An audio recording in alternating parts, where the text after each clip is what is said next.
오늘은 우리가 출애굽기 14장 10절 이하 16절의 말씀을 중심으로 기다리면 길이 열립니다 라는 제목으로 귀한 은혜를 함께 나누기를 원합니다. 하나님은 430년간 애굽에서 종살이를 하던 이스라엘 백성들을 출애굽시켜 주셨습니다. 자막을 보시면은 일주일이면 가나안 땅까지 갈 수 있는 첩경 가까운 거리가 있었는데요. 자막을 좀 보여주시면. 네, 저기 이제 글자가 왼쪽 편에 보면은 출애굽 출발지라고 람셋이 되어 있는데 그 옆에 이제 고센 땅이 있습니다. 거기서부터 위에 이렇게 파란 짙은 색 블레셋 길이라고 되어 있는데요. 국제 해안도로라고 합니다. 그곳으로 가나안 땅까지 가면은 한 10여 일이면 충분히 갈 수 있는 단거리입니다. 그런데 하나님께서는 그 길로 인도하신 것이 아니라 아래쪽으로 붉은색으로 된 곳으로 해서 이스라엘 백성들은 시나이 반도 신광야 쪽으로 되돌려서 우회하게 하셨습니다. 그렇게 가게 한 이유는 거기 가나안 땅 옆에 보면 위쪽에 블레셋이라는 글자가 보이실 건데요. 그곳에 블레셋 족속이 살고 있었기 때문입니다. 그 당시 블레셋은 철기 문화를 쓰고 있었기 때문에 이스라엘 백성들이 노예 생활을 430년 하다가 블레셋 땅으로 지나가는 과정에서 블레셋 민족을 보면은 두려워서 다시 되돌아가자라고 할 수 있기 때문에 하나님께서 우회하여 시내산 쪽 신광야 쪽으로 되돌려서 가게 하셨다는 거예요. 이 부분은 이틀 전 금요 저녁 예배 때 앞부분을 다루었습니다. 여러분들 좀 궁금한 것 같으면 집에 가셔서 유튜브로 금요일 설교를 다시 들으시면 될 것 같습니다.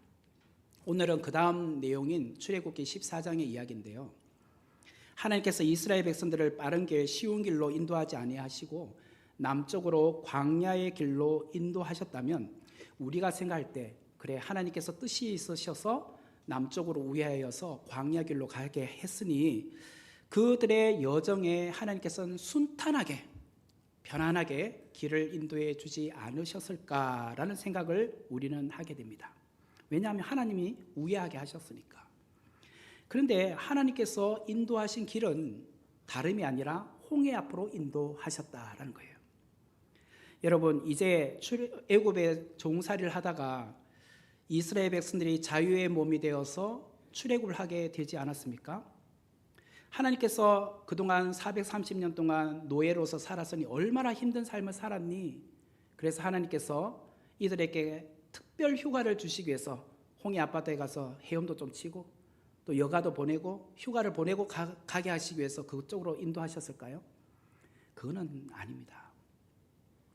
오히려 홍해 쪽으로 방향을 바꾸어 가는 이 여정을 애굽의 바로가 정보를 입수하게 되었습니다.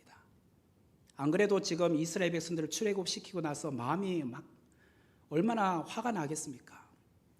10번째 마지막 재앙은 장자의 죽음이었잖아요. 애굽 온 동네의 집안의 장자들이 다 죽었기 때문에 눈물바다예요. 정말 어떠하든지 이스라엘 백성들을 잡아서 죽이고 싶은 마음을 가졌던 사람이 바로이지 않겠습니까? 그 정보를 듣고 홍해 앞으로 도망가고 있는 이 백성들, 이스라엘 백성들, 홍해로 가면은 더 이상 갈 곳이 없잖아요. 추격하면 죽일 수 있겠다. 그래서 도간에 든 쥐처럼 꼼짝없이 죽일 수 있겠다라고 생각하여 추격을 하게 되었습니다. 그 내용이 출애굽기 14장 2절과 3절에 나옵니다. 이스라엘 자손에게 명령하여 돌이켜 바다와 밑돌 사이에 비하히롯 앞 곧 바알스본 맞은편 바닷가에 장막을 치게 하라.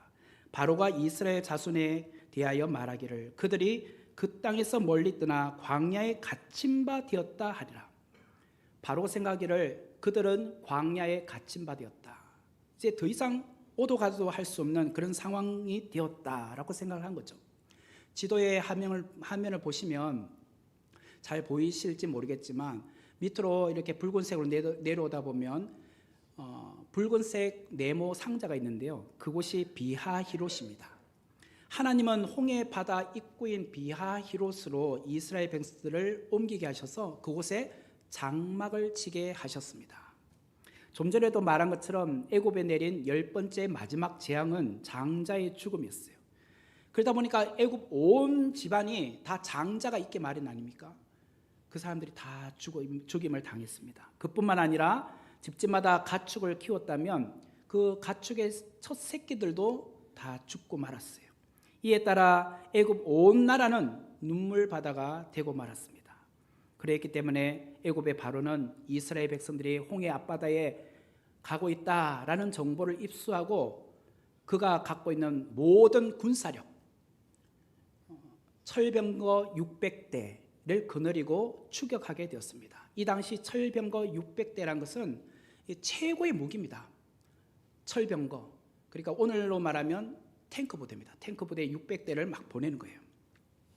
비무장한 이스라엘 백성들은 이제 죽을 운명에 처하게 된 거죠. 앞에는 홍해가 가로막혀 있고 뒤에는 애굽 철병거가 추격해 오니 진퇴양난, 또 사면초가가 되고 말았어요. 이때 이스라엘 백성들은 모세를 원망하기 시작을 했습니다. 그 내용이 10절과 11절에 나옵니다. 바로가 가까이 올 때에 이스라엘 자손이 눈을 들어 본즉 애굽 사람들이 자기들 뒤에 이른지라. 이스라엘 자손이 심히 두려워하여 여호와께 부르짖고 그들이 또 모세에게 이르되 애굽에 매장지가 없어서 당신이 우리를 이끌어내어 이 광야에서 죽게 하느냐? 어찌하여 당신이 우리를 애굽에서 이끌어내어 우리에게 이같이 하느냐?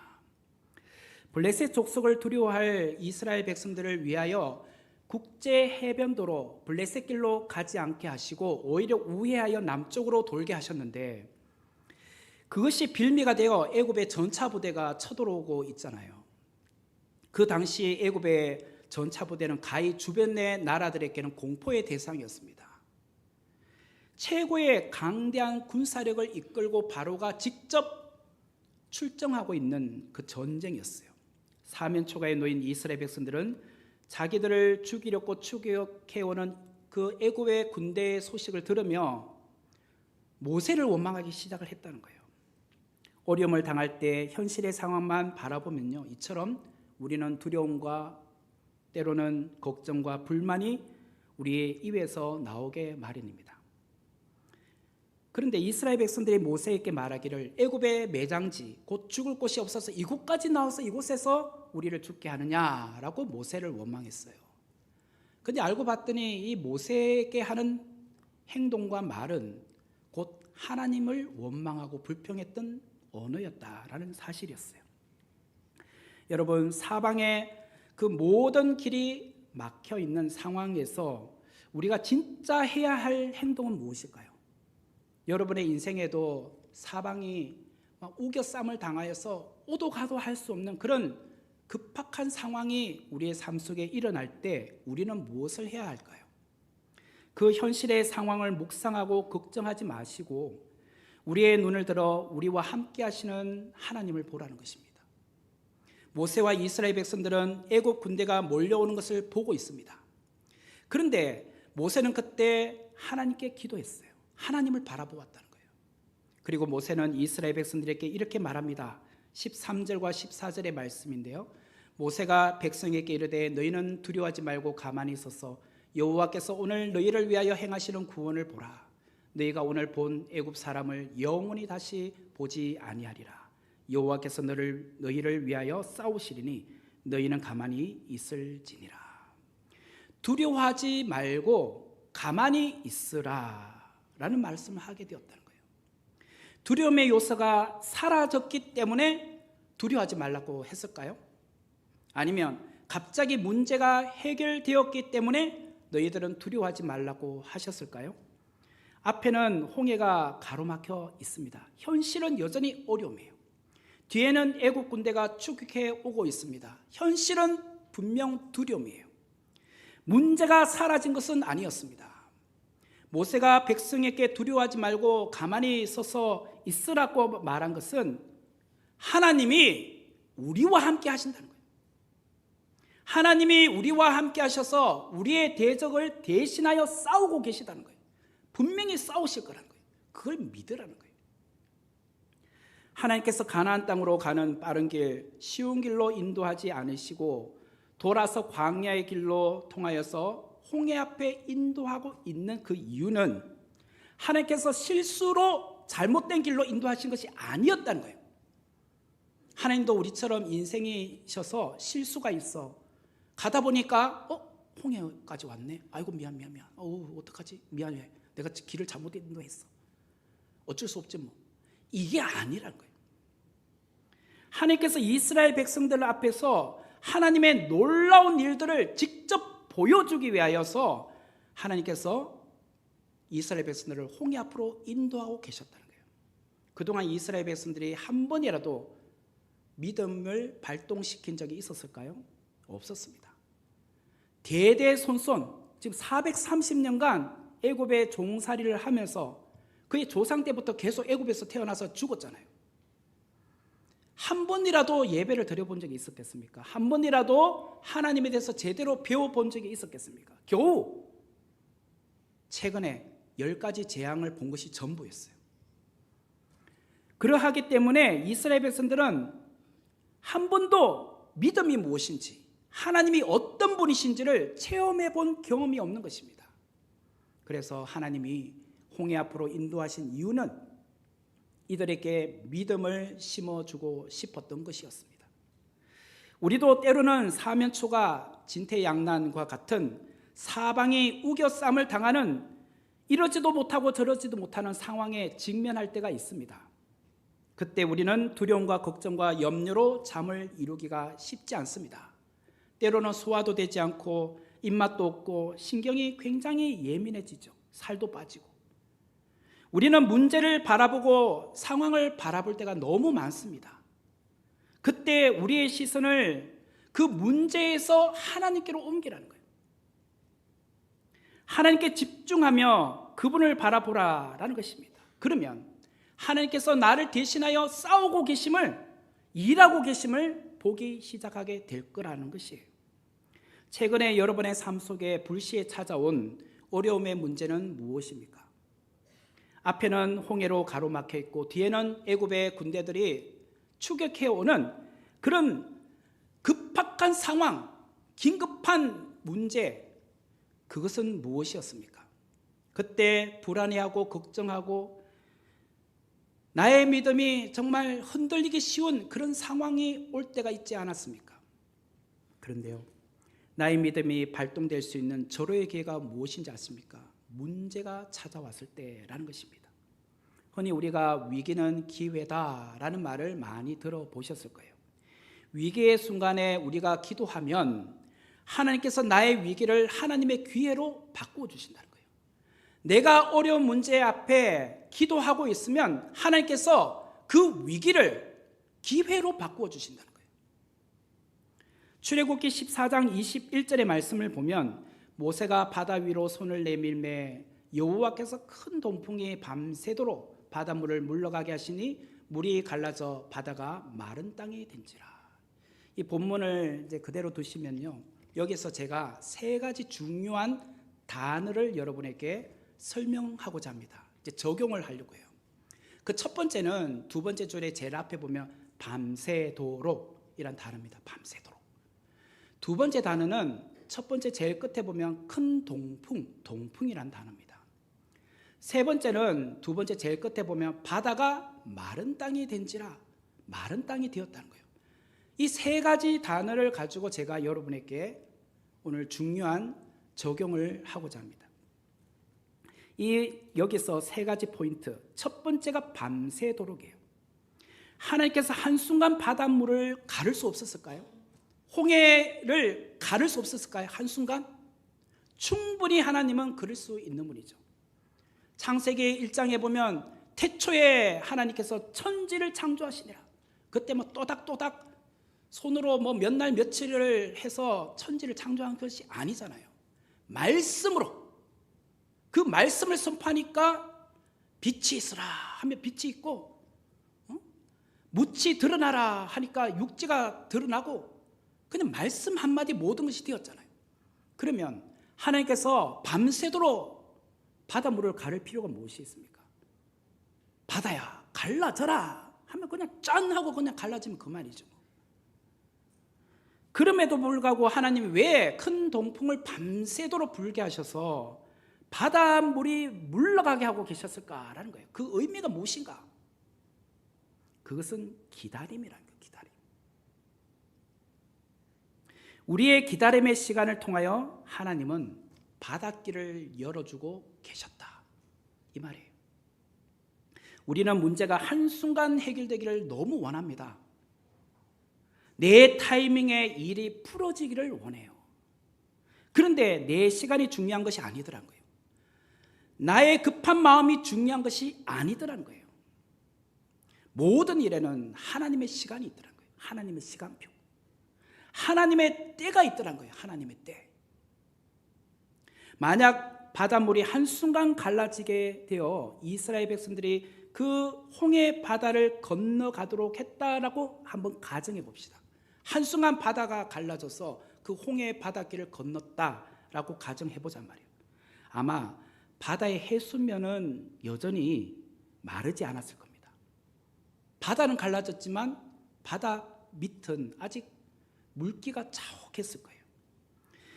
그 자리를 이스라엘 백성들이 건너간다고 생각해 보세요. 불편한 짐벌이에요. 짐벌. 우리도 서해 바다 보면 갯벌, 짐벌 이런 게 있잖아요. 그 걸음을 지나가는 것이 쉬운 것은 아니잖아요. 당시 이스라엘 백성들이 무려 최소한 200만 명이 홍해 바다 앞에 집결해 있고 그 바다를 건너가야 합니다. 거기에는 장정들만 있는 것이 아니잖아요. 어린아이부터 노인에 이르기까지 남녀노소 구분 없이 다 있습니다. 그러면 그 사람들 다 같이 건너가야 되잖아요. 특별히 건장한 남자들은 뭐 등에다가 자기 보따리를 짐을 등에 지고 가야 안 되겠습니까? 그리고 여인들은 머리에다가 그 짐을 또 머리에다가 지고 가야 되지 않겠습니까? 그 가는 길이 짐벌이다 라고 생각하면 얼마나 힘들겠습니까? 근데 그들만 있습니까? 동물들도 있습니다. 뭐 소나 뭐 양이나 그 또 짐을 실어 갈 수 있는 우마차가 있다고 생각해 보세요. 거기에다가 짐을 실어서 바퀴가 달린 것이 돌아가는데 그 바다 밑으로 내려가는데 아직 물기가 있어서 지퍽거리면 발통이 돌아가겠습니까? 절대로 갈 수 없어요. 그래서 하나님은 큰 동풍을 바다 위에 계속 불게 하셔서 그 해수면, 바다 해수면을 말리고 계셨다. 말리고 계셨다. 이처럼 하나님은 우리를 위하여 가장 좋은 것을 준비하시는 분. 그런데 우리는 하나님께서 큰 동풍으로 바닷물을 말리는 시간을 인내하며 기다리지 못해요. 왜? 내가 죽을 것 같으니까 지금. 숨이 꼴딱꼴딱 넘어갈 것 같고 내 지금 돈줄이 지금 다 떨어지고 있으니까 경제적 여건을 보니까 이제 얼마 남지 않았어요. 돈도. 당장 급하니까 하나님의 때를 기다리지 못해요. 하지만 우리는 하나님의 시간을 기다려야 하는 것이에요. 기다리면 길이 열린다는 거예요. 기다려야 길이 열려요. 또한 두 번째는 그 포인트가 동풍이에요. 큰 동풍할 때 동풍. 홍해의 바닷길은 어디로부터 열렸을까요? 이스라엘 백성들이 있는 이쪽에서부터 반대쪽으로 열려가기 시작을 했을까요? 바닷길이? 아니면 반대편에서부터 우리 이스라엘 백성들이 있는 이쪽으로 열려오기 시작을 했을까요? 자, 1번은 우리 쪽에서 열려갔다. 1번. 2번은 반대쪽에서 열려왔다. 자, 1번. 이렇게 2번 반대쪽에서 왔다. 네.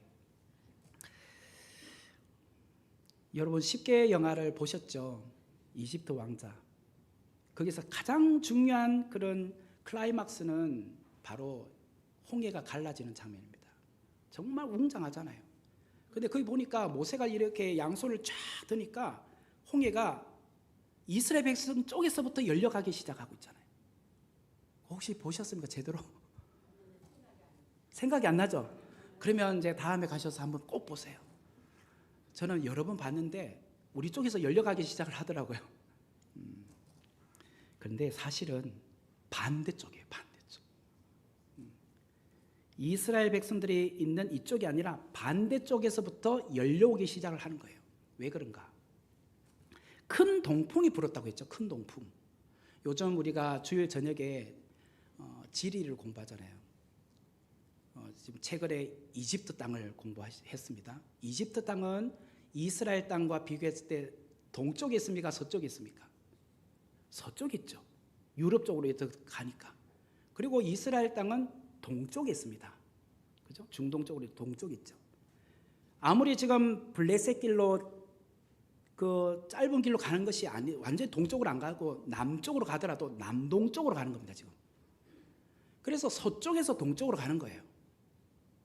그러면 서쪽에서 동쪽으로 가니까 큰 동풍이 불어왔던 것은 건너편 쪽에서부터 불어오는 거예요, 지금 바람이. 맞바람이에요, 맞바람. 성도 여러분, 하나님이 바로 맞바람을 통해서 바닷길을 열고 계셨다는 거예요. 밤새도록. 이게 무엇을 의미할까? 구원이란 내 편에서부터 내 노력으로 내 애씀이나 내 공로로 열어가는 것이 아니에요. 구원은 전적으로 하나님 편에서 열어주셔야지만 내가 구원을 받을 수 있어요. 하나님께서 열어주셔야 되는 거죠. 내가 억지로 여는 게 아닙니다. 그럼 내 공로라고 생각하겠죠. 나의 어떤 성과라고 생각하겠죠. 내가 연 것이 아니라 하나님이 열어오신 거예요. 나에게 찾아온 거예요. 이게 구원이에요, 구원. 21절의 말씀에 이 동풍이 바로 그런 의미예요. 하나님께서 열어주신 길. 세 번째 포인트는 바다가 마른 땅이 되었다고 말하고 있어요. 마른 땅. 하나님께서 바다 해수면에 있는 장애물들, 곧 돌들을 치우거나 혹은 그 안에 보면 오물들이 많지 않겠습니까? 뭐 해초, 뭐 미역, 뭐 잡단, 그것들이 바다에 뭐 깔려 있을 거예요. 그 바다에 돌도 하나님께서 치워주시고 그런 잡다한 것들, 오물들을 다 치워주시고 이제 건너가라고 했을까 말이에요. 아닙니다. 장애물은 그대로 있었습니다. 큰 돌, 작은 돌, 울퉁불퉁한 거, 그 길은 그냥 그대로 있어요. 그냥 바닷길만 열린 거예요. 물만 이렇게 옮겨 놓은 거예요. 이것은 무엇을 의미할까요? 우리가 기도할 때에 우리 앞에 있는 현실의 문제, 장애물들을 치워달라고 우리는 기도 많이 하잖아요. 문제들 주님 제발 좀 제거시켜 주세요. 너무 힘들어요. 제발 그 문제 하나님께 거두어 달라고. 홍해의 바다와 같은 문제들을 안 만나게 해달라고 우리는 그렇게 기도 많이 하지 않습니까? 그런데 하나님은 때로는 우리의 기도와 거꾸로 응답할 때가 많아요. 나는 치워주세요라고 했지만 하나님은 치워주지 않으셔요. 우리 앞에 홍해 바다를 만날 때 뒤에 애국 군대는 그대로 있어요. 그리고 앞에는 그대로 돌덩어리들이 있어요. 문제들이. 문제를 없애주기 위해서 우리는 기도했지만 하나님은 문제를 없애준 것이 아니라 그 문제들, 장애들을 뛰어넘고 갈 수 있는 힘을 주신다는 거예요. 이게 믿음이에요. 여러분, 우리 안에 보면 어려운 문제를 겪고 있는 분 많지요. 분명히 우리는 압니다. 저 사람 얼마나 힘들까?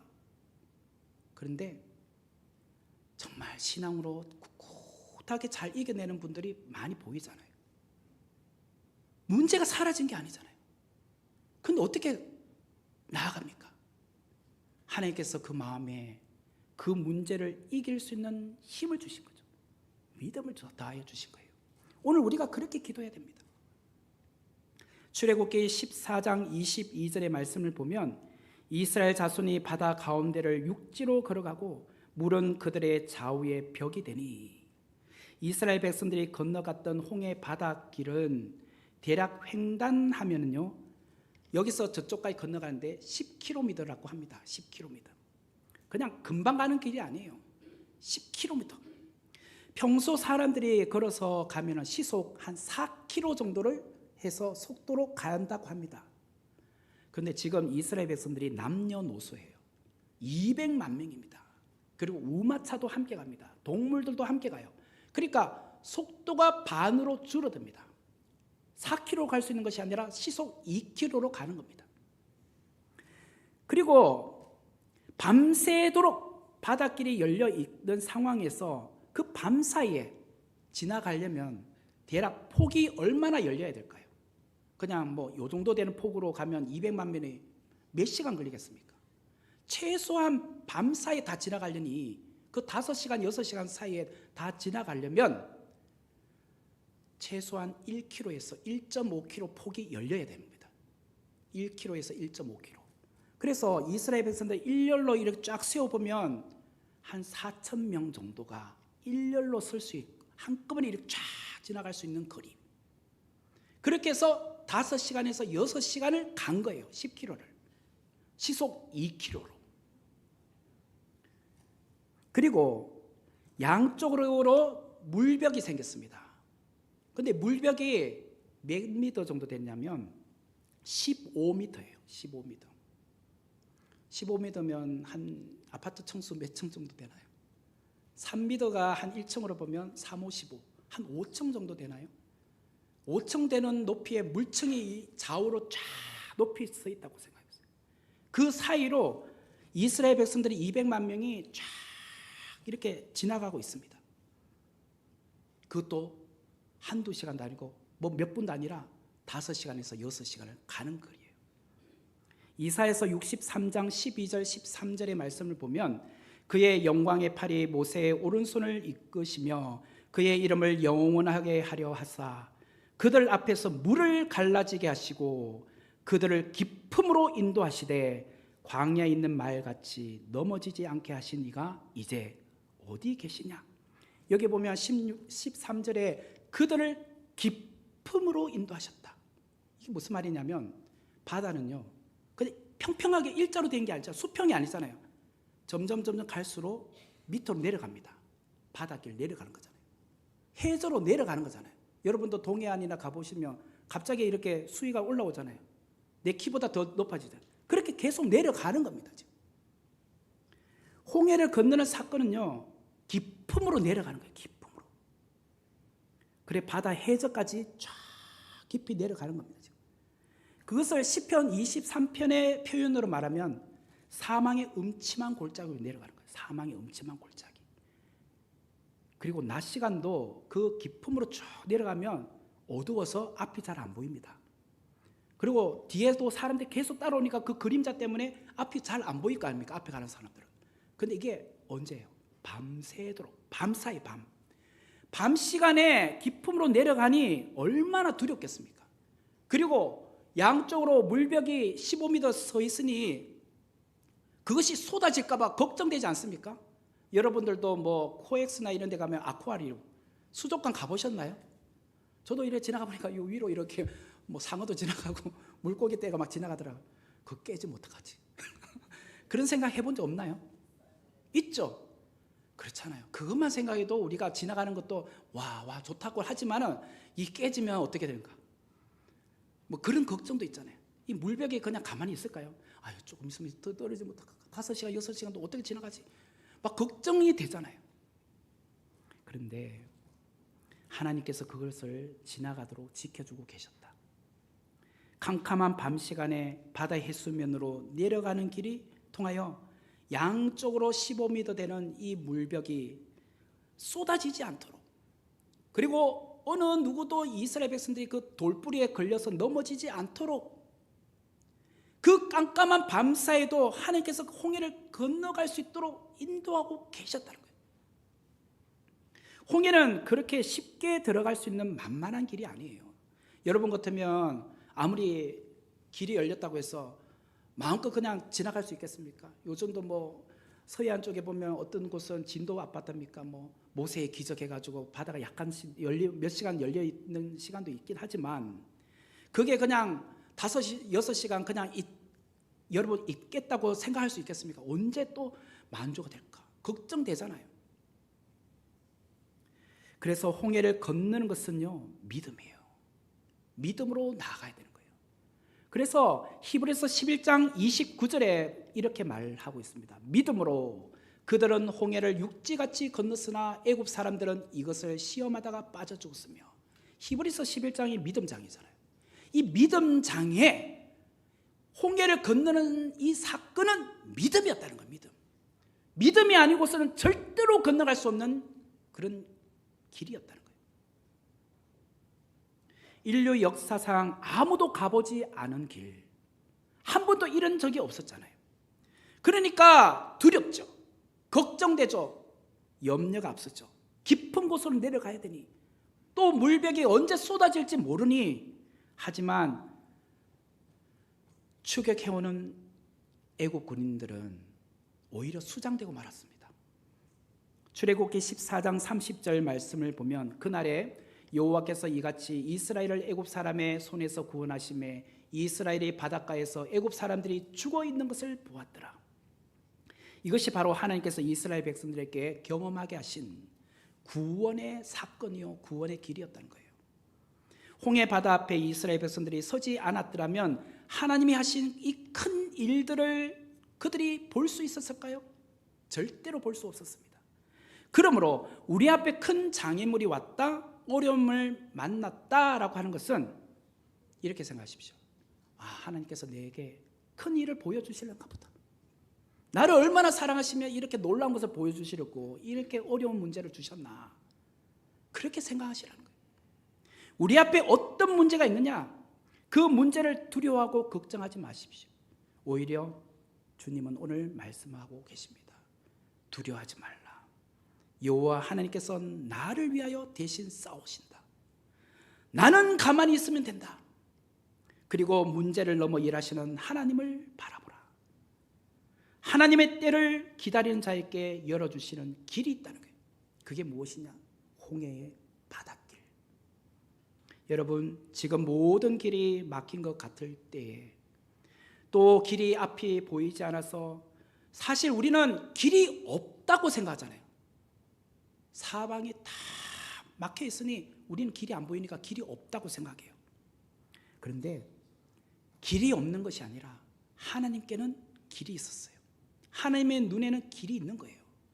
미로 찾기 게임 잘 아시죠? 화면을 보시면 이 출발이라고 되어 있는 왼쪽 7시 방향, 거기서부터 미로 게임으로 해서 이제 들어간다고 생각해 봅시다. 우리는 그 미로 안에 들어가 있기 때문에 방향을 이렇게 찾기가 쉽지 않아요. 가다가 또 벽이 있으면 또 되돌아서 또 길을 찾아가죠. 그러다 보니까 시간을 지체하기 쉽고 시간을 허비하고 길을 마치 뱅뱅 도는 것 같아요. 이러다가 진짜 중앙에 있는 하나님을 만날 수 있을까? 이런 생각을 우리는 종종 합니다. 그러나 위에서 보면, 오늘 우리는 이 위에서 보자죠. 이렇게 가면 되네, 저렇게 가면 되네. 이 길이 다 보이잖아요. 그죠? 마찬가지로 하나님은 위에서 우리를 보고 있어요. 우리 인생을. 미로 안에 이렇게 길을 가고 있는 우리를 보고 계시다. 그래서 그 목적지까지 가기를 정말 응원하고 계신 거예요. 그때 우리는 기도해야 됩니다. 하나님, 이 미로에 내가 길이 안 보이지만 하나님께는 길이 있는 줄 믿습니다. 하나님 앞에 기도하세요. 그러면 하나님께서 그 길을 보여주시고 알려주세요. 하나님은 위에서 우리의 어려움을 보고 계십니다. 하나님은 위에 계셔서 우리의 시선으로는 안 보인다고 생각했던 그 길도 있다고 말하고 계세요. 그러므로 우리는 하나님의 도우심을 바라보아야 되죠. 믿음의 눈으로 하나님이 나를 대신하여 싸우고 계심을 보라는 거예요. 우리의 눈에는 보이지 않지만 하나님께서는, 우리는 절대로 그런 일이 있을 수 없다고 생각했던 홍해 바닷길도 내시는 분이라는 거예요. 지금 내 눈에 보이지 않는다고 해서 길이 없을까요? 없는 것이 아니란 거예요. 하나님께는 길이 있어요. 사방이 막혔다고 해도 하나님께는 길이 있어요. 저는 운전할 때, 낯선 길을 갈 때 2가지 내비게이션을 사용을 합니다. 하나는 차에 장착되어 있는 내비게이션, 하나는 핸드폰에 있는 티맵을 연결해서 갑니다. 그런데 2가지 차이점이 있습니다. 하나는 차에 장착되어 있는 이 내비게이션은 업데이트를 안 했기 때문에 최근에 길이 생긴 거, 또 신호등이 바뀐 거, 뭐 속도 이렇게 조정된 거 전혀 모릅니다. 그냥 이전 거 그대로 유지하고 있는 거예요. 그러나 티맵은 늘 수시로 업데이트 되잖아요. 그리고 실시간 교통 상황을 다 체크하기 때문에 길을 다 알아서 조정해서 가는 겁니다. 그런데요, 한번 이런 일이 있었어요. 2020년도에 신월 여의 지하 도로가 개통됐잖아요. 그 화면을 보시면 우리 서울 갈 때 꼭 이 터널 지나가시죠. 신월 IC. 부천에서부터 여의도 갈 때나 뭐 강북으로 용산으로 가실 때 신월 여의 지하 도로를 이제 가는데요. 제가 2021년도인가 그때 부천의 어떤 교회에 설교를 부탁하셔가지고 제가 그때 이제 그 교회를 주일날 가게 되었어요. 그래서 강남 쪽에서 올림픽대를 타고 여의도 쪽으로 오더니 보니까 뭐 터널로 들어가게 하는 거예요. 그래서 그냥 쭉 갔어요. 그것이 알고 봤더니 신월 여의 지하도로 이거였어요. 그 팀앱은 잘 인도하더라고. 근데 있잖아, 문제는 차에 있었던 내비게이션은 길을 인식하지 못하잖아요. 업데이트가 되지 않았으니까. 그리고 이제 보니까 목동을 아파트를 건너 통과하고 있어요. 뚫고 가고 있어요. 길이 없습니다. 인식도 못해요. 그런데 팀앱은 업데이트가 되고 있기 때문에 지나가고 있는 거예요. 마치 믿음의 눈이 그런 거예요. 믿음의 눈이 열리기 전까지는 길이 안 보입니다. 업데이트가 안 되었으니까. 하지만 믿음의 눈이 열리면 이미 하나님께서 열어놓으신 터널이 있는 거예요. 그 길로 우리를 인도하고 계시더라고요. 광야의 길이 사막의 강을 주님께서 예비하고 계셨다라는 것이 그 내용이 이사야서 43장 19절에 나오죠. 보라, 내가 새 일을 행하리니 이제 나타낼 것이라. 너희가 그것을 알지 못하겠느냐? 반드시 내가 광야의 길을 사막의 강을 내리니. 내가 새 일을 행하겠다는 거예요. 하나님이 한 번도 그런 일을 한 적이 없는 새로운 일. 그래서 우리는 길이 없다고 했지만 하나님은 광야에도 길을 내시고 사막에도 강을 내시겠다고 말씀하고 계셔요. 홍해가 가로막혀 있고 바로의 군대가 뒤쫓아오는 그런 상황일 때 우리는 두렵습니다. 걱정이 앞섭니다. 하지만 두려움을 제거할 수 있는 유일한 길은 하나님이 나와 함께 하신다. 하나님이 나를 돕고 계시다. 중간에 포기하면 절대로 그 길을 만날 수 없어요. 그러므로 끝까지 기다리는, 끝까지 밤새도록. 우리는 빨리 이 고난이 끝나기를 원하지만 하나님은 밤새도록 나의 인내를 테스트하는 겁니다. 기다리시는 거예요. 하나님 때까지. 그리고 큰 동풍, 내가 여는 것이 아니라 하나님께서 열어주실 때까지. 그리고 마른 땅, 가장 좋은 시간, 가장 좋은 때를 만나게 해주신다는 거예요. 내가 볼 때 지금 열어주셔야지. 그게 아니라 하나님은 우리에게 가장 좋은 환경을 마련하고 계시더라는 거예요. 그래서 모세가 바다를 향하여 손을 든 것처럼 우리는요, 어려움이 왔을 때 하나님을 향하여 손을 들어야 됩니다. 기도하셔야 돼요.